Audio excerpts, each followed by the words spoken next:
Brilliant, thank you. So yes, thanks for joining me here. I'm Julia Black, and I'm a mother of two teenagers now, and I have flexed the education system every which way possible for my own children, and ended up being what I call kind of like an accidental educationist, because I kind of have ended up with a framework called Lights On, which is really about whole family transformation. But I started as a parent just trying to solve the problem that I found for my children, which was that school on its own was not enough. School was switching off their lights and kind of, they were in need of something more. When I started flexi schooling to start with, and that worked really well. And then I also went into home education. And when I actually took both of my children out at age 7 and 9, looking back now, I don't know how I was brave enough to do it, but I set up a creative learning center, and I started providing educational framework for an educational space for families who have been home educated. That then kind of grew, and we began to have children who were being flexi-schooled come to us. Then we began to get schools saying, oh, can we send you some school groups? And then we actually found ourselves opening up and being invited to open up on a secondary school site. So that was kind of 12 years ago. Started off just as a parent trying to kind of get my child, my daughter, 4-year-old daughter, sort of engaging in learning. And now I have an online community of amazing families from all around the world who are learning how to bring passion-led, purpose-driven learning into their homes, who are kind of wanting to really help their children tap into their strengths, what I would call like their sort of natural born talent, and get them learning through those strengths so that they can get on that sort of right success path for them. Okay, so definitely that's where I'm coming from. I've kind of worked with thousands of children, and we've got hundreds of families in our online Lights On Academy. So I just wanted to come in and sort of really share what I've learned from both a parent and an educator, and also obviously working with lots of families. And I've come to sort of realize that there's 3 keys that are really important for our children to kind of become, happy, curious, deep learners. So learners who are kind of leading their learning, who are taking full ownership of it. And those 3 keys are passion, mindset, and time. So I've actually put like in the downloads, you can, if you haven't already, you could kind of go into that and just, it's a little tool just to sort of see like how much is your child tapping into their passions, how much are they kind of really strengthening and going deep into their mindset, and how are you using your time? Because the one thing that I began to notice when I had my center and started working with children from kind of all different ages, right from 4 right up to, teenagers and college, and working with children who were homeschooled, unschooled, flexi-schooled, or in school, was I began to look sort of for the kind of common denominators of what empowered a child to be able to really kind of own their learning and run with it. And so with passion, let's just have a, oh, I'm getting some feedback there from somewhere. With passion, I wanted to look at sort of what's really important is the tangible, I'm getting some feedback, so I don't know if that's coming through, if there's a mic unmuted or something. Is that better? Yeah, so there's no echo going. So let's look at the first one, passion, and why that's so important. The educational philosophy I kind of subscribe to is one of learning from the inside out. And for a long time, when I was trying to solve the problem for my own children, and also then when we had our center, I found I was actually looking, I didn't know it then, but from the outside in. All right, how do we change the environment? How do we make learning more fun? How do we kind of, give more, just do projects, right? So I was kind of looking from the outside in. What can we change about that external learning environment that would get children, all children, because that was my aim, to kind of really tap into, the sort of the fullest possibility of them as a learner. And I kind of began to realize that that was a mistake, because no matter how much we twist and turned, no matter how fun we made our projects, then there was still some children that couldn't access it. And that's when I began to kind of really look from, right, if we look at learning from the inside out, then everyone is going to be capable of achieving extraordinary outcomes. So that's kind of where I come from. Every child, every adult is absolutely has something inside them that they were born to come and explore and do and dive deep into. So when I started looking at it from learning from the inside out, it was like, right, what is that thing? What is that thing then that drives us, that if we can tap into it, and if we can start to design our children's learning around that, they will take ownership. Because that to me is also key. It's like, I don't believe that we can kind of pull or push or drag children to learn. I think it is all about absolutely empowering them to take ownership. And what I began to see by working with all the schools is that ownership is taken away from children, can be taken away from children at a very young age. So that was when I saw that with the scale of the problem, when we were based on site of a secondary school, and I saw how disconnected far too many children were. And I would say even the high achievers, to me, how I was beginning to understand learning now, this was probably 6 years or more, maybe 6 years into kind of my journey into education. I kind of was still seeing, even with those who were getting the academic success, they weren't really 100% owning it. They were doing it, they could do it, and they were sort of going along with it. So when I began to look, right, from learning from the inside out, we've all got this thing that we were born to do, that we are capable of achieving incredible outcomes, that we can get absolutely passionate about. And if we wanted to, just sort of really focus for a lifetime and go deeper and deeper and deeper into mastery learning. What is it and how do we find it?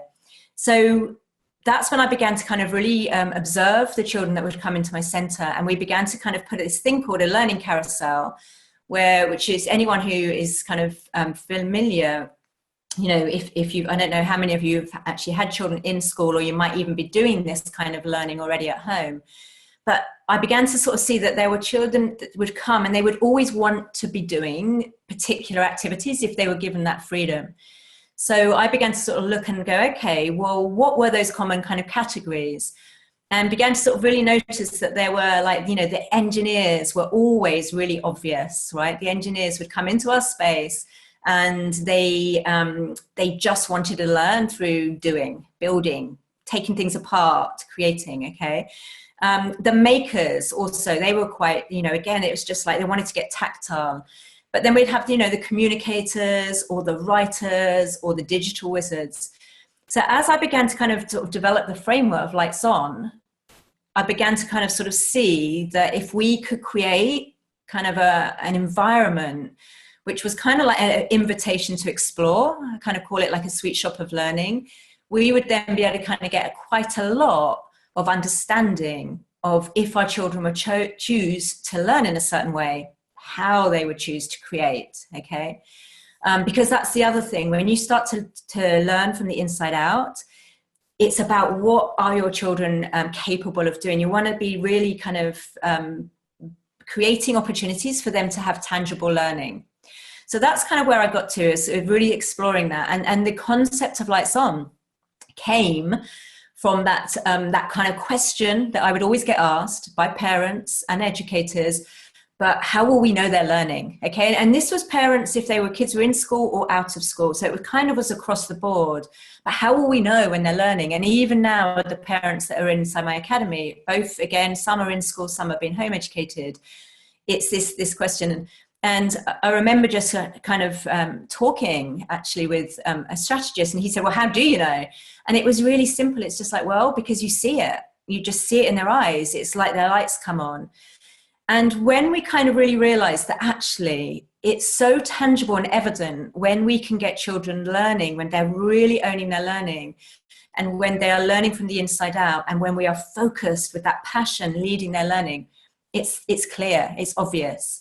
You see it, you see that shift. And I imagine, you know, again, you know, I know the chat's disabled in this, but I can imagine lots of you, if you are, home educating with your children, you'll have those moments where sometimes they're so focused, they're committed, they're driving their learning. And then other times, possibly when you try to maybe get them to do something or want them to do something they don't want to do, you sort of see the lights go out. So now we know this, right? We're looking for that thing that switches on their lights. And that's what I began to kind of develop is this invitation to explore. Well, if you were given the option to wake up every single day to get up and learn something, what would it be? Okay, so what I also began to realize is that for a lot of children, and even in teenagers, sometimes they would sort of say to me, nobody's really ever asked me that before. Okay, so it began to sort of see like how such simple things, when we come from learning from an outside in, they just get dropped off our strategy of how do we grow incredible learners who are hungry and curious and motivated, and actually don't need the adults in the mix to lead them, to teach them. Because I'm all about that. I'm all about let's get our children owning their learning so that you become a guide, you become a facilitator, and actually they can come to you when they need you. So simple questions like that, whenever I meet a new child or a new parent, it's just ask, like, right, if you're home educating, in theory, every day you wake up, you can choose what you want to explore. What would it be? So that's kind of passion. And the reason I kind of feel that's our starting point. So we always, when we start working with children or when I'm encouraging parents and coaching parents to work with their children, most often they will come to me because their children aren't engaging at a level that they believe they could be. Okay, so maybe they're disengaging altogether. Maybe they do have a passion, but they always stop when it gets a little bit difficult. They're not really putting in the effort and going deep with their learning. Or maybe they have got the passion and they are going deep with the learning, and the parent is like, where do I go with them now? Okay, so almost like your glass ceiling is on you, but your child's ready to go. And when we can find that and empower a child to absolutely know that they have something inside them that they were born to explore, and when we can really believe that, and if we can help them find that, then they are going to have a lifetime where they are so excited about learning, about gaining the knowledge that they need, that just-in-time knowledge that you might have been hearing other people at the conference talk about, getting that knowledge when you need it and then it's going to stick, developing the skills that are so particular to their talent or natural-born genius. And again, when I talk about genius, it's not in terms of like hothousing genius, it's in terms of like, you see it in their eyes, and it's like they have this gift, right? In a sense of it might be they are the artist or the writer. So again, just to share with me, my daughter, I discovered at 6, before I knew any of this, that she was a natural born writer. Okay, it was just like, wow, okay, at 6, her understanding of constructing a narrative was actually really exciting and inspiring. So I'm always encouraging parents to kind of look and go, when do you get inspired by seeing your children with their lights on? What is it they're doing? My son, on the other hand, he was 7 when we began to kind of realize, now I'm a bit further along the line. I'm now know more about education, and he was a digital wizard. Okay, so he, at age 7, seemed to have a really good eye for like making judgments between shots. He could see from a matter of frames what made the cut work. So that's what I'm always encouraging parents, and I believe every child has that. Okay, I've worked with thousands of them, and when we can find that thing, it is a beautiful thing to witness. It is when I'm feeling it now, just thinking about it, you feel it. You feel it in your heart, and you kind of, more importantly, you see it in them. So that's passion. And I can't emphasize how important that is and how it can change our children's education, whether they're in school, out of school, flexing it, however, how much it will change their adventure through their educational careers. Okay. So the next key is kind of, is mindset. And the reason I like to sort of really focus in on passion first is because there's a lot of talk about mindset, and there's a lot of surface stuff when it comes to mindset. And what I found, if you try to work on someone, child, your own or an adult's mindset, without that passion in place first, it's a struggle, right? Because they haven't got the why to go deep. It's like the motivation, that intrinsic motivation to keep pushing through the obstacles that are going to come up in their way. And if you haven't got that why, okay, that's where I would always ask you to look. If a child is resisting a learning, or maybe they've got to a project that you're doing with them, really check in with, do they understand the why? Can they see the why behind the learning that they're involved with? And when you get passion in place, the passion and the mindset together is like this sort of magic combination. Because when your children are learning through the switch, so I call it the switch, right? I'm looking for that thing that switches on their lights, where you go, we found it. We found that thing.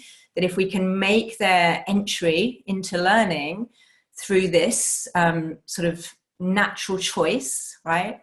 The writing, the art, the making, the engineering, the filmmaking, whatever it is, then we're going to be able to take them deeper, and we're going to be able to grow their mindsets a lot stronger. Without finding that, then what we are creating is a situation where our children are, I call it like learning up towards their edges, right? When we know this as adults, when we feel that resistance, we suddenly feel that space of like, I don't know. Someone's asked me to do something. And I'm sure every organizer on this conference is right. You've been learning up to your edges, trying to do something that you've not done before, absolutely learning new skills and techniques, and overcoming obstacles left, right, and center. And what's keeping you going is your passion for taking the conference that you do every year and bringing it online. So when you get your child working through the passion, then you can start really working on their mindset. Now, again, we have dived deep into mindset, right to the point where I have actually learned, because I needed to for my own mindset, to get what we're doing out to a global audience, learned to neurohack, right? Neurohack our brains. So when I talk about mindset, yes, fixed and growth mindset, right? But that's just the beginning. That's the starting point. So just as we will try and find, and I want to encourage you to try and find your children's switches, like that passion, I also want you to sort of also think about trying to find where their entry level mindset is. Yeah. So you'll be aware things like, and again, obviously I don't know how much knowledge you all have, but maybe in the Q&A, that's when I can sort of help and see like, what do you know? Where can I help, extend what you know, and what can I answer?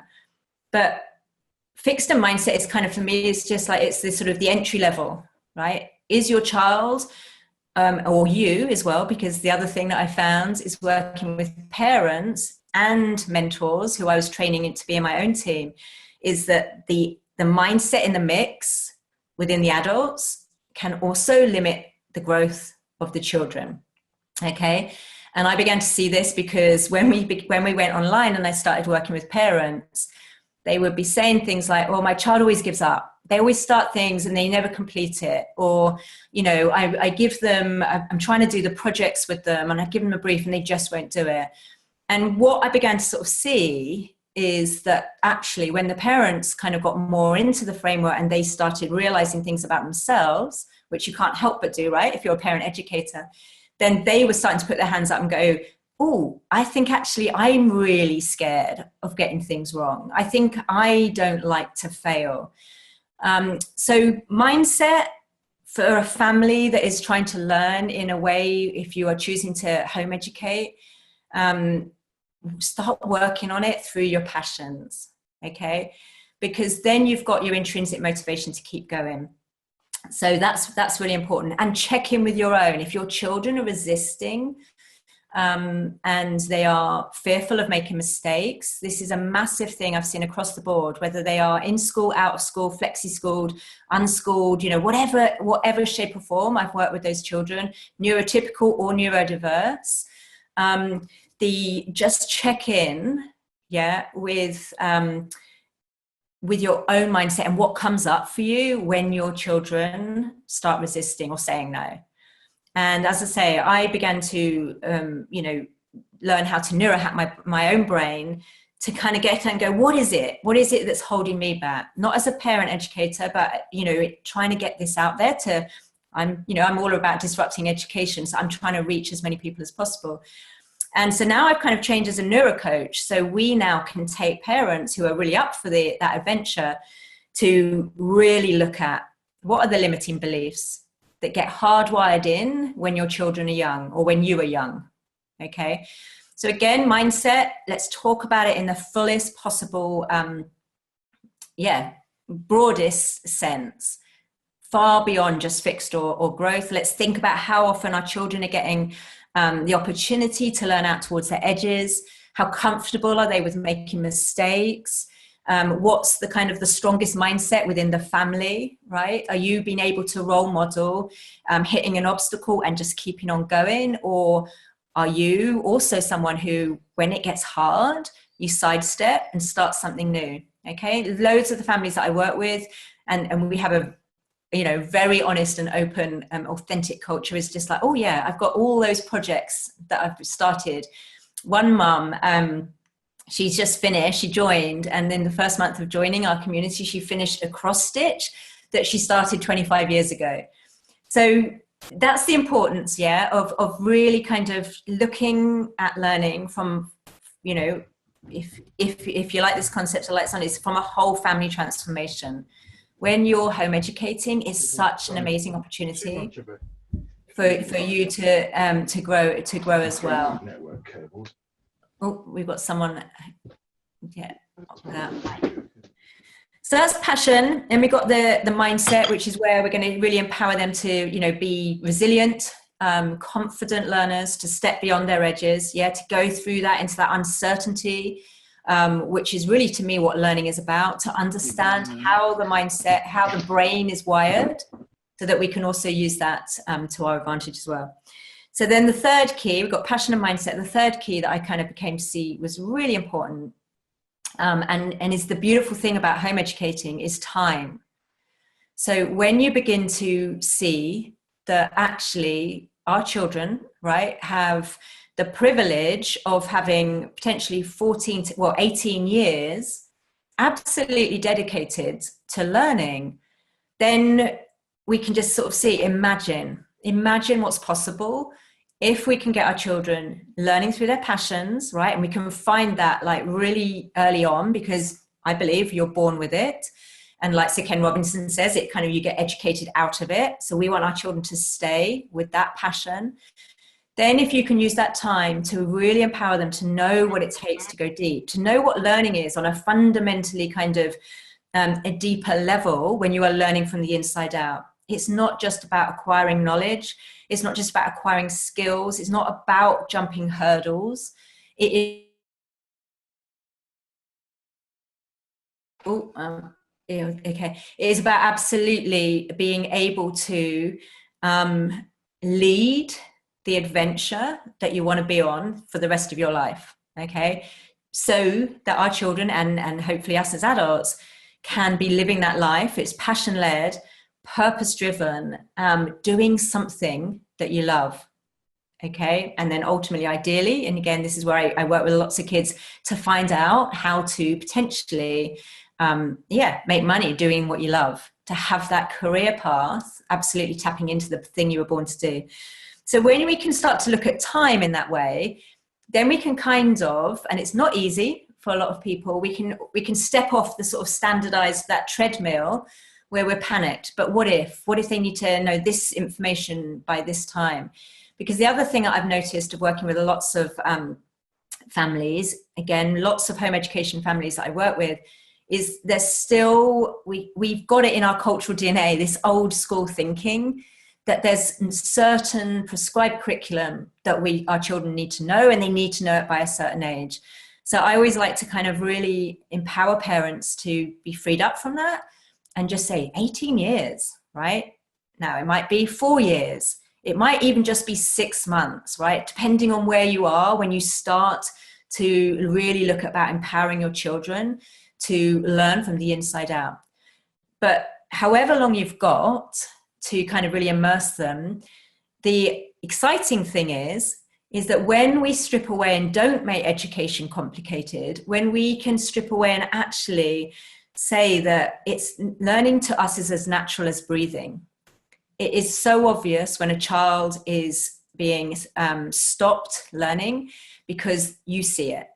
You see it in their eyes. And so therefore, what we can really do is use that time to focus in on getting their lights back on. Yeah, and finding that thing and building then over time projects. So I always encourage the families I work with and any schools that we would work with as well to really be learning through projects. And the more real it can get, the better. Because that is when you can start to use the time, incredible time that we have, and rewire that story. I don't have the time, right? Because when you actually get your children learning independently and taking ownership, they don't need you as much. So suddenly as the adult in the mix, you are freed up, to explore your passions or to work on your business or to, work on your job from home at the moment, as we're, many of us are, doing that. And you know that your child or your children are on track, right? And what's important is that they are on their track. They are on their own unique success pathway. So passion helps them get their purpose, right? Which then helps them develop that emotional resilience, that bravery, that courage, even that courage to be vulnerable, to step outside their edges into the unknown, so that they can get on the unique success pathway for them. And that to me is something that I absolutely believe so passionately about, that I really want to see that conversation shift from, and, learn free. It's like our children should have the right to learn in their own unique way. Okay. Right to education is an access right.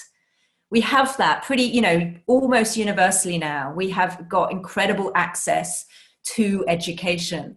But when we can say, actually, just by our child showing up in our own homes, showing up in schools to be educated, it does not mean that they are learning. It really does not. And this is where I think the shift that the world has spun on its axis right now, okay, this is where I'm really excited that families can begin to absolutely show that when we get a child learning, giving them the right to learn in their own unique way, that is when we don't need to test them, we don't need to assess them, we don't even need to say to them, you must learn this, because the tangible evidence that they are going to be creating, it just stares you in the face.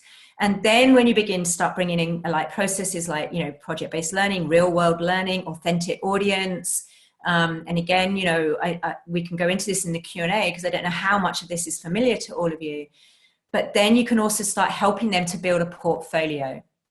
And I believe that grades no longer equal success. I know it's true. I have seen many and worked with many, children, teenagers, college leavers, and adults who come out of college and graduate, and they do not have the skills that some of our younger learners at 7, 8, and 9 have. Okay, so when you can begin to say, right, grades don't equal success anymore, the next question that parents always come up, but Julia, what if they do? What if they need them? And so it's not that let's just turn our back on them for now. They're a hurdle that we need to jump for sure.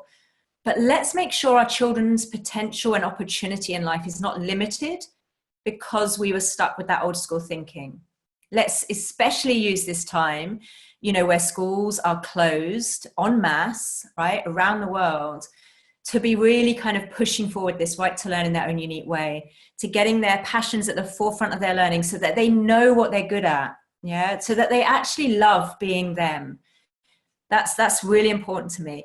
And then they've got that purpose, they build on their mindset, they are creating incredible outcomes through their switches, and they are building these portfolios that then become the evidence for them, and it's a tool. Once you build a portfolio, it becomes a tool for learning as well. But they will never then have to rely on the grades, because who knows, they might get them, they might not. It can all depend sometimes on what happens on that day.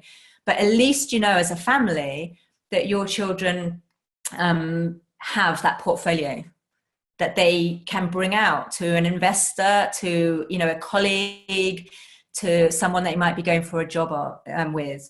And when you begin to see what incredible things children can do at such a young age, that actually the younger they are, they have all the gifts and the skills that they need once they've been through, right, their educational adventure, which obviously does never end. It's just that they need that more experience to really develop that. So that's it. Learning from the inside out, lights on. It's just look for that thing that gets them excited and motivated to learn. Really try and create a really strong why for them, so their purpose is at the forefront of their learning. Help them develop that intrinsic motivation because they know why they're doing this and they are taking full ownership of doing it.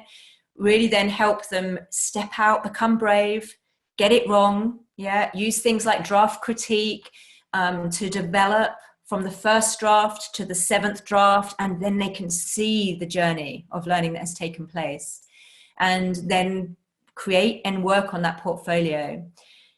That is when you've got a child who over time, and you will see this time and time again, they weave these threads, these adventures. And it's when what often parents say to me, but surely if we focus that young, we're pigeonholing them. And it doesn't happen. What happens is you open up this world of possibility, and then they start to explore different skills that they possibly never would have done if we hadn't have got them learning through that switch and that passion in the first place. So I really want to encourage all of you, before we sort of take some questions, if there are any coming through, to think about this opportunity as home educators, whether that's, I think I looked at the poll, I think most people coming to the conference have chosen it and have actually been home educating for a while. But to use this opportunity with home educating to be able to, really empower your family, your whole family, so this includes you as the parent educators in the mix, to be discovering each and every day, what can I do because of who I am? Because I love being me and I learn through my strengths. And when we can do that, that is when I think we will begin to see a shift, which is what I am all about, a shift not only for the children that have parents who are committed to doing this, but a shift across, globally, because we will see, wow, look at what children can do when they 100% own their learning. So I know I've kind of sort of thrown a lot of things into the mix there. It's difficult to kind of know what questions might be coming up. But shall we hand over now to questions, and then I can sort of see, lots of you might already be learning in this way, and then I can sort of see like, well, how I can help you potentially move forward, or if this is new to anybody. So yeah, how do we take it from here in terms of questions and answers? Thank you ever so much. I really enjoyed that. Julia, I've enabled the chat. So if people could put their questions in the chat, and then maybe we could scroll through them if they have any. And then if we don't get a chance to answer everybody's questions, maybe they can put more questions in this bit of the meeting, so then you can go back and look at them. Would that be okay? Yeah, perfect. That's fine. Yeah, so any questions, passion, mindset time, struggles that you're having, what blocks are in your way, anything like that. So I've got a question in here. How would I go about trying to spot a child's passion? Okay, so it's observing. So I have a tool which we use, which is the learning carousel. Okay, so I like to kind of describe it as it's a sweet shop of learning. Imagine taking your child into a space where they could choose what they were going to explore. Okay, so when you're trying to identify a child's passion, you want to open up the chances for them and opportunities for them to explore. And then you're kind of going to see, what do they go to? And really we developed this because we began working with school groups, and the children would arrive in dribs and drabs. And I kind of wanted, I didn't want the children waiting, but I equally didn't want the session to have to start, and then we keep having to start it over and over again. So you might have like a tinker station. You might have like a a maker station. You might have like a writing lounge. Yeah. You want to kind of sort of put these things out, and this works for children or teenagers. Okay. So again, often parents will say, well, that won't work for my child. I've got, a 14-year-old that's resisting learning. It will. Okay. So really, to find that child's passion, you want to open up and give them chances to explore. The younger they are, it's more like they're just wearing it. It's just that's who they are, right? They are fascinated by everything. Maybe they want to take apart everything, yeah, or maybe they just want to perform all the time. So look for that thing, if you have got older children, that they used to love doing when they were younger. Okay, maybe even before, if you're home educating once your child's, because they were in school like I was and it didn't work out necessarily, what did they used to love doing? Okay, if they are if you're home educating but you've kind of been finding there's resistance with what you're trying to do with your home ed strategy, again, open up that exploratory stage. And also the one thing that we all overlook is ask them. Yeah, just ask that question. What is it you would love to do if you wake up every morning? And what's happening is with many parents is that they are overlooking what their children say. Okay, so it might just be because of the old school thinking that is in their way. So the go-to is ask your children, do they know? Then put out a whole load of activities, in the garden, in the house, all over the house, maybe just in one room, however you want to do it, and see what they choose to do. And think back before you kind of got maybe starting thinking, I've got to educate my children now. But when learning was really, really free, think back as to what they used to love doing. Okay, so let's have a look here. We've got, I'll just stay with passion. I'll go through and see what ones are coming up on passion. How do you find focus on a specific passion when someone seems to excel at lots of different things? Okay, so I love that, Helen. So someone who, I would call them a polymath. Yeah, so it's like they are possibly already a very connected learner to lots of things. What I would then be looking at is not only what are they good at, and this is where it's really important to get your children owning the learning, what do they choose to do? Okay, so we would see this a lot. Once you get a child learning through a switch, then they will potentially become good at a whole range of things. But sometimes I call it like this entry level. You're wanting to look at your child's entry level to something. And when you begin to understand learning, that it never ends, right? It's a constant route towards mastery. And anyone who knows about mastery learning, you know, the deeper you go, the less the more you realize, the less you know. So then it is about kind of just with a child who seems to be good across the board and loads of interests, I would now want to be starting to test their mindset. Okay, because is there something they will go deep with, or do they tend to kind of go horizontal? Do they tend to go kind of like up to a certain point and then pick up something else? So that's where I would start to look at is then when you've got those switches all in place, when you've got a child who's interested in a lot, when you've got a child who's tuning already into their passion, now you want to start kind of helping them go deeper by looking at where their mindset is. And what we would find often actually is with children who were good at a lot of things, I don't know if this will be relevant for any of you, but this is growing kind of thing of the fragile perfect, that they were good at lots of things. They had been good at lots of things right from an early age, but they'd built up this mindset that they were now too scared to really step outside of what they are good at, to try anything new, because their identity has been kind of caught up with somebody who can, as someone who can. So let me know if that sort of concept of the fragile perfect, that sort of they're capable, they're achieving, they're getting the grades, definitely, even if you're doing, home learning where you're doing kind of, school learning, but they aren't the bravest of learners. And if that is that might be what you're seeing. It's tied up with the identity of a learner. The other thing that is really important is to try and help your children understand, who are they? Who are they as a learner? That was the big thing and the real big shock, actually, which is why we went online, because I was just like devastated when we worked on the school site, to see how many children just didn't know who they were as a learner. They didn't even know how they learned. Everything had been done to them. And at any point where it got difficult, it was that lens of like, what's wrong with them, right? So that's what I would say there. If you've got a child who, you know, is great at a lot of things, start testing that circuit, that neurocircuit, and go, right, you're good at this. Wow, what happens when we raise the bar? And that's how I always sort of start to look at learning, is like a ladder almost. It's like, okay, you're there, wherever you are, it doesn't matter. Okay, so how do we take you to there? How willing are you to go to there? And that's where the draft process comes in. Drafts are a really good way of flushing out where your child's mindset is, because especially if they're good at things, when you critique them, kind, helpful, specific way, right? When you critique them, they will not want to do it. And if you've got that, you know, you've potentially got a fragile perfect on your hands who identity is tied up with being somebody who can.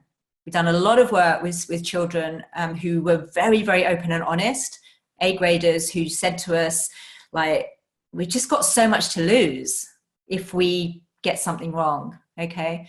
So that's where the mindset really comes in place.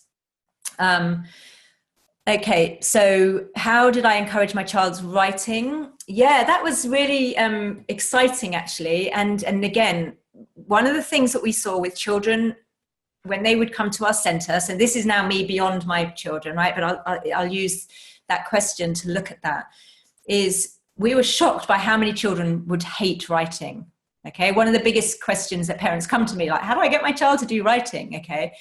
And when we would say to the children, when we kind of really uncovered what was going on, what they thought writing was handwriting. Because from the age of 4, whether they were in school or out of school sometimes, they began to equate writing as having to sit down and get what's in their heads onto the paper. So when my daughter was 6, we actually had a school project. This was when she was still in school. And I think it was called The Big Write. And I just let my daughter, who had this amazing imagination, she was a very early reader, okay? And so I just let her pace the room, and I sat down at my computer and I just typed out exactly what she said. And I freed her up to be the storyteller.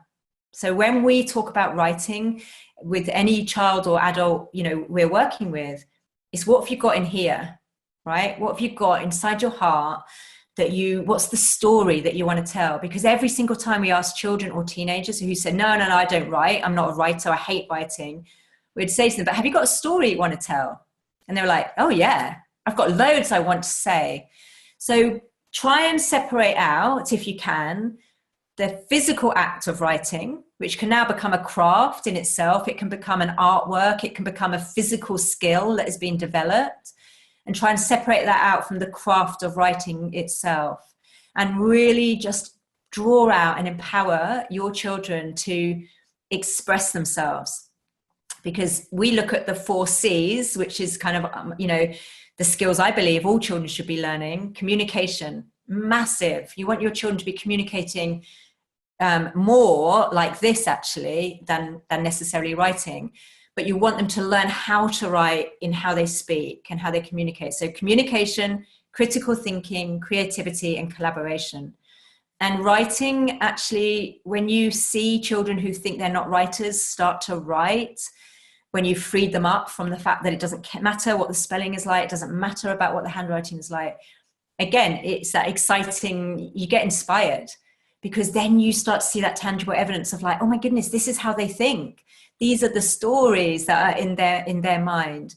So free your children up, again, whatever age they are, from possibly necessarily having to do it, you know, physically, and bring it out to the forefront.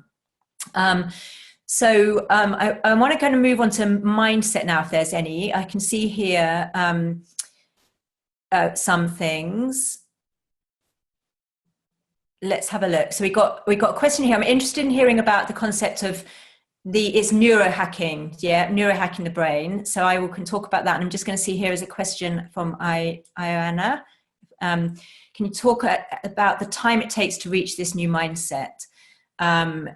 Okay. Do you think home editors can click with this revolutionary vision within weeks. It took me a long time to relax into this, and I still need to remind myself how amazingly true this is.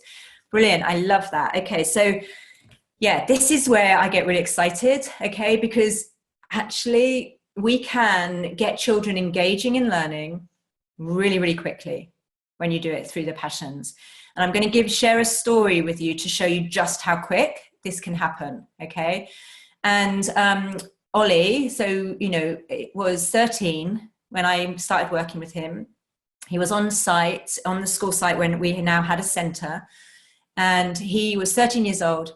And since year 2, he had special intervention, special educational intervention, right? He had been told, right, his brain doesn't work, what's wrong with him? He had been, you know, prodded and probed and questioned and all of this, right? One-to-one intervention. He still believed, right, when I met him at 13, that he was stupid, his brain didn't work, right? He was never going to be able to actually do anything that his peers around him could do. And he, you know, he was, he said, the person that I want to be has never made it into school. Now, that's where I begin to think, this is a crime, 13 years old, right? And he doesn't know who he is. He's been holding back who he is, and he thinks he's stupid. Okay, so we began working with him. I set up that learning carousel, just as I described at the beginning. He came into my center within less than 5 minutes. I knew the way in, okay? Because Ollie went right over to the animation station that we had set up, and he created, just like lots of other children had done, right? But he created, with what we'd given him, we just set it up, an animation. And what I was able to see from that, because it's tangible evidence, right? I was able to see that Ollie is a visual learner. And actually, his entry level to creating visually is actually really exciting, okay? And I'm a big fan of using filmmaking. And obviously, our children are all digital natives. So whenever you can get them learning in that way, it tells you a lot about them with the 4 Cs. But within that moment, within less than 5 minutes, I knew the way in for Ollie, okay? So he began coming after school, just 2 hours a week. It's the only time I had with him. And within 12 hours, so that's 6 sessions, Ollie felt good about himself. He knew he had something that he was good at.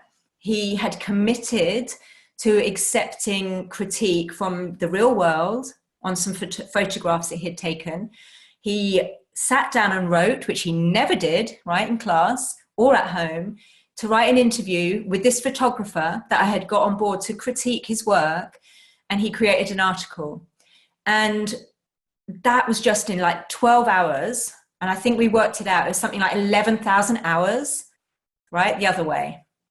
12 hours, by empowering and seeing that switch, letting the child know, letting Ollie know that we saw something in him that was actually really exciting. And then the conversation around mindset, how we brought that into, we got the switch in place. He said, well, I tend to always I have lots of things I'm interested in, but I tend to kind of get excited and then I sort of stop.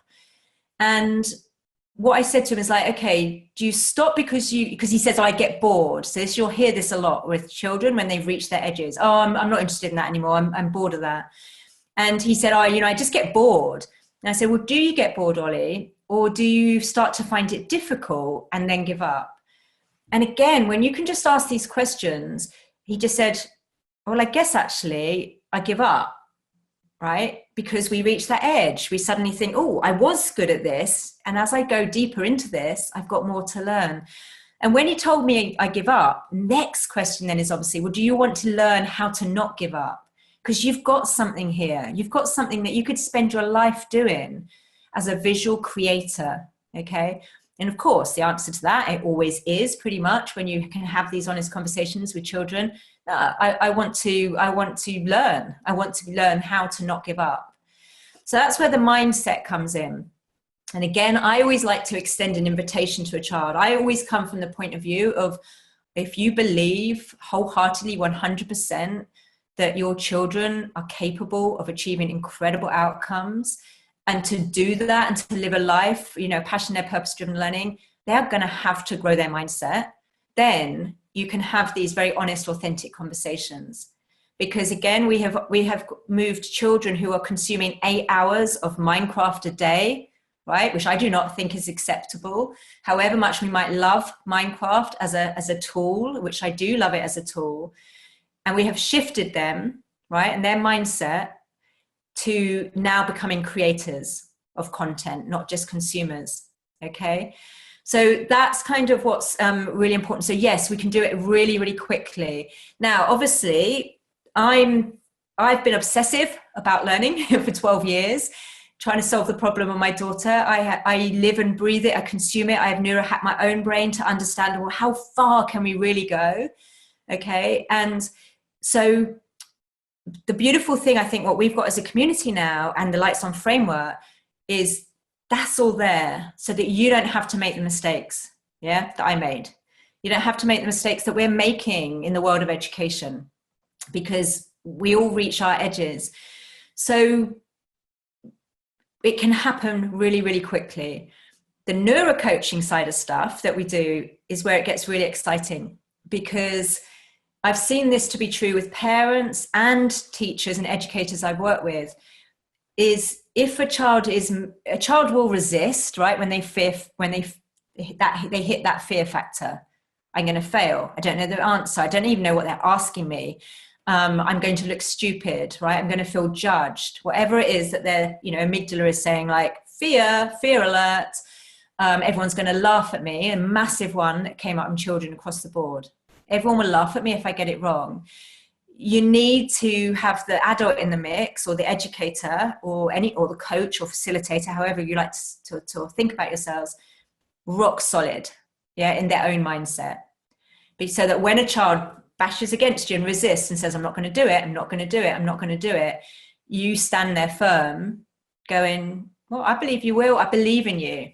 Okay, so that's why we now neurocoach and help parents learn how to get rid of those limiting beliefs that have set in.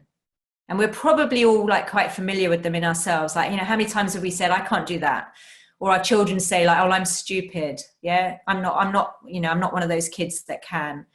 Anytime you sort of see that negative self-talk, that is entrenching in as a limiting belief, which is where we take mindset. Yes, it's so far beyond the fixed and the growth mindset. And again, it's simple. It's really simple. It's not easy, because you have to go into that fear zone and you have to be prepared to sort of grow. So let me just see a few more questions coming up, as I can see that we're sort of, getting to the end of it. Julia, we've got a couple of questions. One about where could people get for the template for the carousel, and one about how you go about mentoring families or learners. Like, how would you be able to do that? Could you point people in the right direction? Yeah, absolutely. So in terms of the carousel, one of the things that we are offering at the moment during school closures, and we've been really excited about it, actually, we've opened a basically virtual creative learning space, okay, so that parents can come in and learn these tools. And the Learning Carousel is one of the tools that we kind of share, and we give you this whole training around how to do it. And so that's one space where we've got that, and that is 3 days, and we've heavily discounted it. It's £15 for the 3 days. So that is an option potentially, because when you can come into a space and within 3 days, which is what's happening, that question, of like, gosh, sometimes we can lose sight of how quickly this can happen. It can just get you on the right track fast enough. Yeah. So that's the Learning Carousel. We've got that packaged up as a training. I think there's a code as well that I can give people, like a discount coupon and things for anybody who is attending this conference. I think Juliet said that, so I can kind of make that available. And in terms of what was the other question about what programs we offer? Yeah, we entry point is come and hang out with us for 3 days. As affordable as we've made it. Get the baseline training, and then you can go all the way up to the high level coaching program with us, to the neuro coaching as well. We have an online academy that we open only 4 times a year. We've just launched, so we just closed the doors on that. We're opening again probably mid-June. But what we have done in response to people who didn't sign up this time, they said it was either because obviously money at the moment is a massive thing, or time. And what we've done as well is we've kind of packaged up fast track your child to passion-led learning, and also hardwire your child's success. So where I'm at the moment is just like, this works. We've got incredible evidence of families using it, which is where it gets exciting, because it's like, yeah, I've done 12 years. I don't want you to have to wait 12 years, okay, to get this knowledge and to get the results with your families. And when we now know that parents who have no necessary training, in education, have no experience necessarily of working outside of their own families, you can become like the most inspirational parent coaches, parent educators, parent facilitators really, really fast. And it's not thanks to me it's thanks to the mums who kind of jumped in when we started, 2 or 3 years ago, to show what's possible. So yes, there's a range of programs. I don't know I guess the best space is to go to the website, but we've got it, we're making it affordable. So we've got that whole range really, depending on what your need is. And I would say just reach out to me via email and I will point you in the right direction. Okay. That's brilliant. I think you've answered loads of questions. If anyone has any other questions, shall I get them to put it in this? And then if you get a chance, you'll do your best, or they can reach out to you via email like you best. Yeah, brilliant. Absolutely. Yeah. Hopefully, what I'm hoping is it sparked lots of questions, created that open loop in your brains now that are going to be going like, oh, how could I do that? How would I do that? So definitely, the more you talk to me, the better. And I will look through and answer the questions that come in. Thank you, everybody. Oh, that's brilliant. You've done an amazing job. I've really enjoyed listening to that myself.